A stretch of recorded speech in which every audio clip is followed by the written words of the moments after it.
नमस्कार विद्यार्थी मित्रांनो, स्कॉलरशिप आणि बरेच काही या आपल्या यूट्यूब चॅनलमध्ये तुम्हा सर्वांचं मनापासून स्वागत। आज आपण काल जो व्हिडिओ पाहिला होता तर त्याचा दुसरा भाग पाहणार आहोत। सराव प्रश्नपत्रिका 10वी गणितची इयत्ता 3री साठी। चला तर मग जास्त वेळ न घालवता व्हिडिओला सुरुवात करूया। या अगोदरच्या व्हिडिओमध्ये आपण 46 पर्यंत प्रश्न सोडवले होते। आज त्याच्या पुढचे प्रश्न पाहूयात। खालीलपैकी कोणत्या पर्यायातील अपूर्णांक उतरत्या क्रमाने लिहिलेले आहेत। आता छेद समान आहे। छेद जेव्हा समान असतं तेव्हा नेहमी जसा चढता उतरता क्रम असतो तसाच क्रम। मग उतरत्या क्रमाने लिहायचे, वरून खाली उतरायचे, मग मोठी संख्या, मग छोटी, मग छोटी। आता पहा छेद समान आहेत, मग नेहमीप्रमाणे लावा। 12 10 नंतर 15 येतं का नाही, 11 नंतर 12 येतं का नाही, म्हणजे हे नाही। 9 7 3 हे बरोबर आहे। सुरुवातीला एकदम मोठी, मग छोटी, मग छोटी उतरत्या क्रमाने। 5 7 8 हे नाही, हा चढता क्रम झाला। तर उतरत्या क्रमाने कोणता आहे? पर्याय क्रमांक 3। सोबतच्या आकृतीत किती काटकोन आहेत? आता ही पहा आकृती, तर याच्यामध्ये काटकोन एकही नाही, कारण काटकोन म्हणजे 90 अंशाचा कोन आणि हा मोठा आहे, हा लघुकोन आहे, हा लघुकोन आहे आणि हा विशाल कोन आहे। म्हणजे काटकोन किती आहे? एकही नाही। पर्याय क्रमांक 4। पावणे 13 रुपये वजा 9 रुपये अधिक 2.5 रुपये बरोबर किती? आता आपण करून पाहूया। आता पावणे 13 रुपये, पावणे 13 म्हणजे 12 रुपये आणि 75 पैसे। मग 12 रुपये 75 पैशामधून 9 रुपये वजा करायचे, मग ते 9 मांडताना आपण इथे मांडायचं आहे, या बाजूला मांडायचं नाही, कारण 9 रुपयाच्या पुढे पैसे काहीच दिलेले नाही। मग आता पहा वजाबाकी करतोय त्याच्यामुळे आहे असं खाली येणार। 7तून 0 गेले, पॉईंटच्या जागी पॉईंट, आणि 12तून 9 गेले किती? 9 10 11 12 म्हणजे 3। मग त्याच्यामध्ये पुन्हा किती? 2.5 रुपये मिळवले। 2.5 रुपये म्हणजे 2 रुपये 50 पैसे। मग 3.75 अधिक 2.50, 5 5 7 आणि 5 12 2 हात झाला 1, 3 आणि 3 6, 6 रुपये 25 पैसे म्हणजे त्यालाच काय म्हणतात? 6.25 रुपये। 6.25 रुपये कुठे आहे? पहिलाच पर्याय आहे, पर्याय क्रमांक 1। पुढे पहा, 1 जानेवारी 2012 रोजी रविवार असेल तर त्याच वर्षी 31 डिसेंबरला कोणता वार असेल? तर पहा, 1 जानेवारी 2012 म्हणजे 2012 हे लीप वर्ष आहे। आणि जेव्हा कॅलेंडरचा आपण बेसिक व्हिडिओ बनवला होता तेव्हा सांगितलं होतं पहा की सामान्य वर्षामध्ये 1 जानेवारीचा वारच 31 डिसेंबरला येतो, परंतु लीप वर्षामध्ये मात्र 2 जानेवारीचा वार 31 डिसेंबरला येतो, कारण फेब्रुवारीमध्ये 29 दिवस असतात, एक दिवस जादा असतो। म्हणजे जर 1 जानेवारी 2012ला रविवार असेल तर मग 31 डिसेंबरला त्याच्या पुढचा वार म्हणजे कोणता वार असणार आहे? सोमवार असणार आहे। हे लक्षात ठेवा। लीप वर्ष कसं ओळखायचं? ज्याला 4ने भाग जात होते किंवा जर शेवटी 2 शून्य असतील तर आणि त्याला 400ने भाग जात असेल तर एवढं पण लक्षात ठेवायची गरज नाही। 2000 हे लीप वर्ष होतं, यानंतर 2004 2008 2012 2016 2020 आणि आत्ताच आलेलं 2024 हे पण काय आहे? लीप वर्ष आहे। मग लीप वर्षामध्ये 2 जानेवारीचा वार 31 डिसेंबरला येतो, आणि जेव्हा लीप वर्ष नसतं, सामान्य वर्ष असतं, तेव्हा मग 1 जानेवारीचा वारच पुन्हा 31 डिसेंबरला येत असतो। तर याचं उत्तर काय आहे? पर्याय क्रमांक 1। पुढे पहा, 1.5 मीटर म्हणजे किती सेंटीमीटर? आता 1 मीटर बरोबर 100 मीटर, मग 1.5 मीटर म्हणजे किती? 100 आणि 50 म्हणजे 150 सेंटीमीटर। पर्याय क्रमांक 4। 11/17 आणि 8/17 जेव्हा छेद समान असेल तेव्हा नेहमीप्रमाणे लहान मोठेपणा आपण ठरवतो। तर पहा, 11/17 आणि 8/17 यामध्ये योग्य चिन्ह कोणतं येईल? 11 मोठे 17 पेक्षा। पर्याय क्रमांक 2। पुढे पहा, 7/13 या अपूर्णांकाचे वाचन कसे कराल? 7/13 आता अंश 13 आहे का नाही? 7/13 7/13 असं वाचन करतात, 7/13। पर्याय क्रमांक 3। पुढे पहा, 1 किलोग्रॅम 500 ग्रॅम तांदळामधून 400 ग्रॅम तांदूळ भात तयार करण्यासाठी वापरला तर किती ग्रॅम तांदूळ शिल्लक राहिला? 1 किलोग्रॅम आणि 500 ग्रॅम म्हणजे किती? 1500 ग्रॅम. मग 1500 मधून किती भाग करण्यासाठी वापरलाय? 400 ग्रॅम. मग 1500 मधून 400 वजा करा. एकदम सोपं आहे. 5तून 4 गेले 1 आणि 1 किती? 1100 ग्रॅम तांदूळ शिल्लक राहिला. 1100 ग्रॅम कुठे आहे? पर्याय क्रमांक 3. क्रिकेटचा सामना सकाळी 10:50 सुरू झाला. तो 1:40 संपला तर सामना किती वेळ चालू होता? तर 10:50 ते 1:40 किती होतात पहा. आता पहा, 10:50, 11:50, 12:50 आणि 1:50 ऐवजी 40 मिनिटे करा. किंवा तात्पुरतं तुम्ही इथे 50 पकडलं तरी चालेल. नंतर त्याच्यातून 10 मिनिटं वजा केली तरी चालणार आहेत. पहा किती झाले? 1 तास, 2 तास आणि इथे 3 तास पूर्ण नाही झाले. पण 3 तासाला किती? 10 मिनिटं कमी म्हणजे 2 तास आणि किती मिनिटं झाले? 10 मिनिटं कमी म्हणजे 50, 60. 2 तास 50 मिनिटे. 50 मिनिटानंतर अजून 10 मिनिटांनी 60 मिनिटे तास पूर्ण होईल. पहा कसं मोजलं? 1, 2, 3. 3 तासाला 10 मिनिट कमी म्हणजे 2 तास 50 मिनिटे. कुठे आहे 2 तास 50 मिनिटे? पर्याय क्रमांक 4. पुढे पहा, 10 रुपयाच्या 20 नोटा व 500 रुपयांची एक नोट मिळून होणाऱ्या रुपयात 5 रुपयांची किती नाणी येतील? 10 रुपयाच्या 20 नोटा. मग काय करणार आपण? 10 गुणिले 20 करा. बे बे आणि हे 2 शून्य ठेवून द्या. किंवा 20, 10, 200 असं केलं तरी चालेल.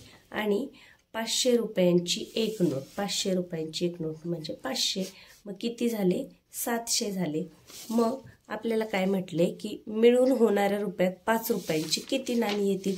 आता 5 रुपयाची किती नाणी येतील याच्यासाठी आपल्याला काय करावं लागेल? 5ने भागावं लागेल. आणि एकावरून एकाची किंमत काढायची. मग 5ने भागावं लागेल.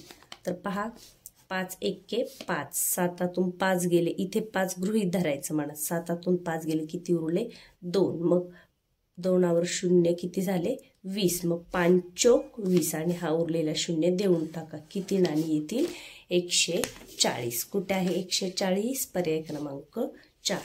असा भागाकार नाही आला तर या पद्धतीने समजून सांगते. कारण तिसरीच्या मुलांना तो भागाकार येईलच असं नाही, परंतु सोपी पद्धत आहे म्हणून शिकून घेतली तर चांगलं. पहा, 5 1 5 उरले 2. वरून हा शून्य घेतला. 5 चोक 20.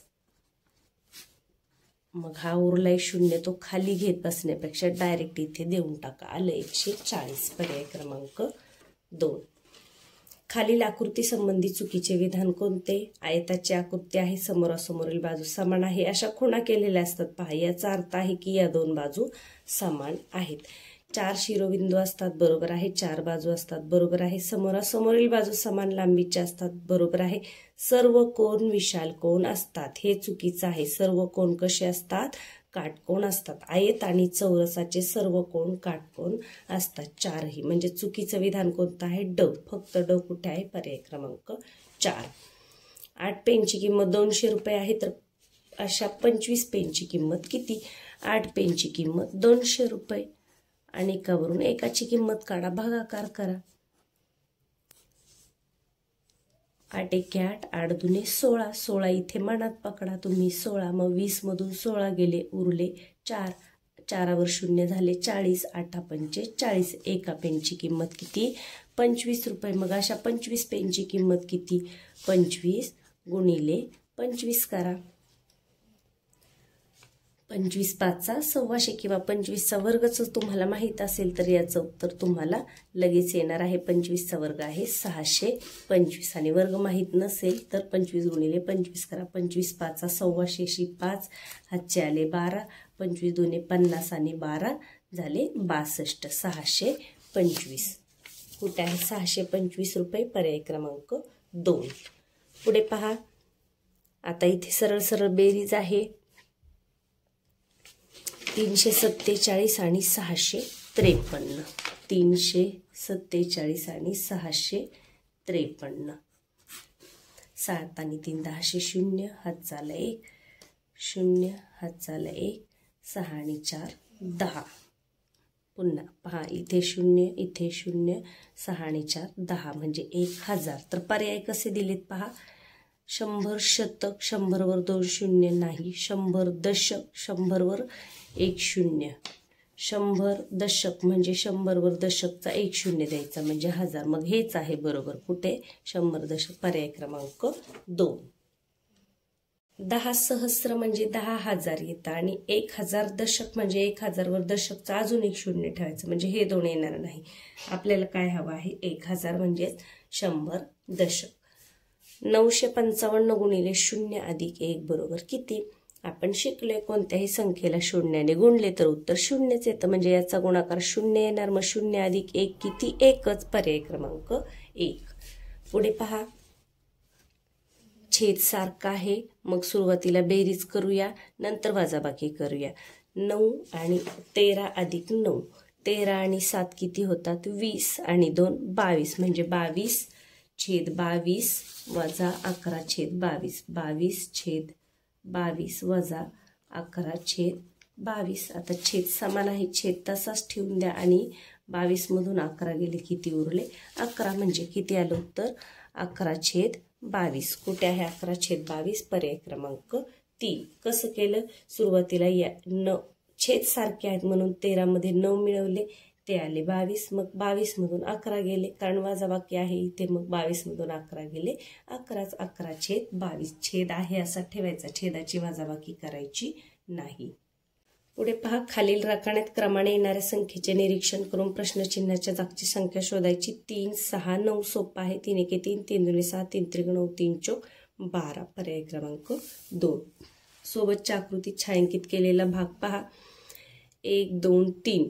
3 एके 3, 3 दुने 6, 3 त्रिक 9, 3 चौक 12 म्हणजे छेद 12 येणार आहे. एकूण भाग आहेत ते खाली लिहायचे आहेत छेद 12 आणि रंगवलेले भाग 1, 2, 3, 4, 5, 6. 6 छेद 12. आता 6 छेद 12 पर्यायामध्ये दिसते का? नाही, परंतु आपण याला छोटं रूप देऊ शकतो. 6 एके 6 आणि 6 दुने 12 म्हणजे 6 छेद 12. आपण जर भाग घालवला तर तो काय रूपांतर होतं त्याचं? 1 छेद 2. मग आपल्याकडे आहे 1 छेद 2. पर्याय क्रमांक 1. इथे बऱ्याच वेळा मुलांचा गोंधळ होतो की 6 छेद 12 तर उत्तरामध्ये पर्यायामध्ये कुठंच नाही. मग काय करायचं? मग याला सुद्धा भाग जर जात असेल तर याला आपण भाग देऊ शकतो. या दोन्हींची किंमत एकच होते. याला म्हणतात सममूल्य अपूर्णांक म्हणजे समान किंमत असणारे. एका पुस्तकाची किंमत 25 रुपये आहे तर 7 पुस्तकांची किंमत किती आहे? अगदी सोपं आहे. 25 7 75 असे म्हणजे 175. 175 म्हणजे त्याला काय म्हणतात? पावणे 200. पावणे 200 रुपये कुठे आहे? पर्याय क्रमांक 4. बरेचसे पर्याय असे आहेत की जे शब्दामध्ये दिलेले आहेत पण मुलांना याची सवय हवी. 225, पावणे 300 या पद्धतीने. खालीलपैकी कोणता प्रकार त्रिकोणाचा नाही? समभुज त्रिकोण असतो, समद्विभुज त्रिकोण असतो, काटकोन त्रिकोण असतो, पतंग त्रिकोण नसतो. पतंग हा काही त्रिकोणाचा आकार नाही म्हणजे फक्त क. कुठे? फक्त क. पर्याय क्रमांक 4. आयताचे सर्व कोण कसे असतात? आपण आत्ताच पाहिले. आयताचे सर्व कोण काटकोन असतात. पर्याय क्रमांक 2. एका चौरसाकृती बागेची लांबी 12 मीटर आहे. त्या बागेभोवती दुपदरी तारेचे कुंपण घालण्यासाठी किती मीटर लांबीची तार लागेल? आता चौरस आहे, चौरस आकृती बाजूची लांबी आहे 12. मग त्याची परिमिती किती असेल? सगळ्या बाजूंची लांबी 12 12 12 12 या पद्धतीने. मग 12 गुणिले 4. 12 एके 12, 12 24, 12 36, 12 चौक 48. एक पदरी कुंपण घालण्यासाठी 48 मीटरची तार लागेल. आणि मग आपल्याला किती विचारले? दुहेरी घालायचे. दुपदरी म्हणजे 48ची दुप्पट करा. 8 दुने 16, 6 हात चाला 1, 4 दुने 8 आणि 1 9. किती लागेल? 96 मीटर. कुठे आहे? 96 मीटर. पर्याय क्रमांक 1. पहा, चौरसाकृती बाग आहे. चौरसाच्या सर्व बाजू समान लांबीच्या असतात. मग एक बाजू जर 12 असेल तर चारही बाजू 12 म्हणून 12 चौक 48 केलं. एक पदरी कुंपण नाही घालायचे, 2 पदरी घालायचे. मग 48ला 2 ने गुणलं मग उत्तर आलं 96 मीटर. पर्याय क्रमांक 3. खालीलपैकी सममित आकृती कोणती आहे? सममित म्हणजे मध्ये रेष मारली तर समान भाग होणार, हीच आहे पहिली. इथे भाग रेष जर उभी मारली तर पहा दोन्ही बाजूला समान भाग होतात. इथे तिन्हीकडे तसं दिसत नाही. पर्याय क्रमांक 1. पुढे पहा, खालीलपैकी कोणती आकृती बंदिस्त नाही? बंदिस्त नाही म्हटले म्हणजे ओपन आहे कोणतीही. पर्याय क्रमांक 2. डस्टरचा पृष्ठभाग कसा असतो? सपाट असतो. पर्याय क्रमांक 3.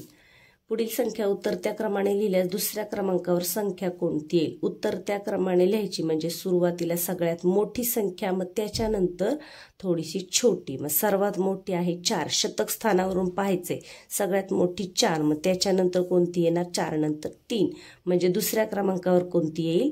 321. पर्याय क्रमांक 2. इष्टिकाची तिच्या रेखांकित केलेल्या पृष्ठभागाचे नाव काय आहे? याला काय म्हणतात? याचे नाव वाचायचे क फ र ब. पहा, क ब र फ असं पण वाचू शकतो. क ब र फ, क फ ब र किंवा ब र फ क, कसंही एका साईडने निघून असं आपण वाचू शकतो. तर क ब र फ हे बरोबर आहे. आता याच्यामध्ये अ ड ई येणार नाही. पहा, हे यांचा काही इकडे संबंधच नाही, फक्त इकडचं वाचायचं. पर्याय क्रमांक 4. सोबतच्या आयताची परिमिती किती? आता आयताची लांबी आहे 5 सेंटीमीटर आणि रुंदी आहे 3 सेंटीमीटर. मग ही 5 तर ही पण 5. किती झाले? 5 आणि 5 10. त्याच्यानंतर ही 3 आणि ही 3, 3 आणि 3 6, म्हणजे 10 आणि 6 किती आहे? 16, म्हणजे किती आहे परिमिती? 16 सेंटीमीटर. पर्याय क्रमांक 2. कच्च्या कामाची गरज सुद्धा नाही, तोंडी सुद्धा आपण करू शकतो. 2.5 मीटर अधिक 2.25 मीटर वजा 2 मीटर बरोबर किती? आता 1 मीटर म्हणजे 100 सेंटीमीटर. आता 2.5 मीटर म्हणजे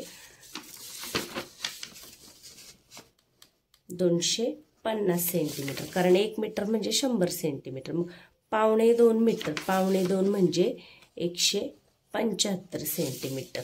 2.5 मीटर अधिक 2.25 मीटर वजा 2 मीटर दिले. मग आपण सुरुवातीला यांची बेरीज करून घेऊया.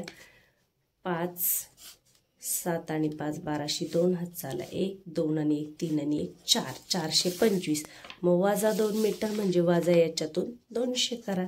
किती उरले? 225. कुठे आहे 225? 225ला 2.25 मीटर असं म्हणायचं. 2.25 मीटर. 2.25, 2.26 तर येणारच नाही. 2.25 मीटर 225. पर्याय क्रमांक 1. कसं केलं पहा, सुरुवातीला किती म्हटले त्यांनी? 2.5 मीटर म्हटले. 2.5 मीटर म्हणजे 250, कारण 1 मीटर बरोबर 100 सेंटीमीटर, म्हणून 2.5 मीटर बरोबर 250. 2.25 म्हणजे 175. या दोन्हींची बेरीज केली. मग त्यांनी काय म्हटले? वजा 2 मीटर म्हणजे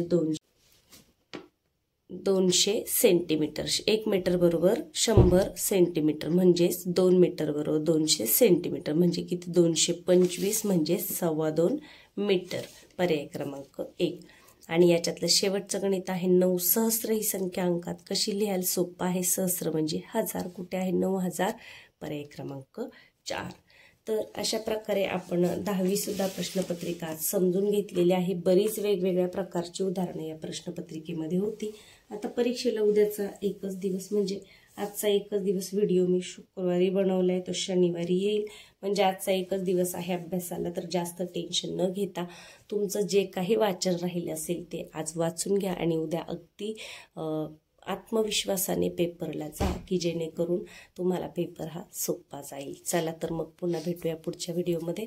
अजून एक व्हिडिओ आपण बनवणार आहोत की परीक्षेला नेहमी विचारले जाणारे कशा प्रकारचे प्रश्न असतात आणि ते पटकन कसे सोडवायचे याच्यावर एक व्हिडिओ आपण आज अजून देणार आहोत. चला तर मग व्हिडिओला लाईक करून घ्या आणि पुढचा व्हिडिओ सुद्धा नक्की पहा.